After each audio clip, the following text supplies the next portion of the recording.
મંત્રી અને શ્રીદેવી આ દંપતીએ આબુ પર જિનાલયનું નિર્માણ કાર્ય શરૂ કરાવ્યું, પણ મંદિર દિવસે જેટલું ચણાય તેટલું રાત્રે તૂટી પડતું. વિમલ મંત્રીએ 58મું તપ કરી દેવી શ્રી અંબિકાને પ્રત્યક્ષ કર્યા. દેવીએ કહ્યું, વિમલ, તારા લલાટમાં આરસ કા વારસ બેમાંથી એક જ છે. જો આરસ જોઈએ તો વારસ નહીં મળે. વિમલ મંત્રીએ કહ્યું, માં, કાલે શ્રીદેવીને પૂછીને જવાબ આપીશ. બીજે દી વિમલ અને શ્રીદેવી એક વાવમાં ઉતરી રહ્યા હતા. ત્યાં પાછળથી એક બાળકે બૂમ મારી, સબૂર, ઊભા રહેજો. આ વાવ મારા પિતાજીએ બંધાવી છે. હું એનો વારસદાર છું, પણ હાલ ભૂખે મરી રહ્યો છું. આ વાવમાં પાણી પીનારા પાસેથી પૈસા લઈને મારું ગુજરાન ચલાવું છું. વિમલે શ્રીદેવીને સામે તાકતા પૂછ્યું, બોલ, હવે આરસ માંગવો છે કે વારસ?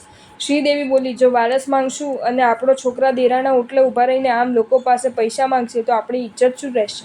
જવા દો વારસની વાસના. દેવીજીને કહી દો, અમારે જોઈએ છે આરસ. આરસ, આરસ. આ દંપતીના સત્વનું ગીત ગાતું એ જિનાલય વિમલ વસઈ નામે આબુની અવની પર આજેય શોભી રહ્યું છે.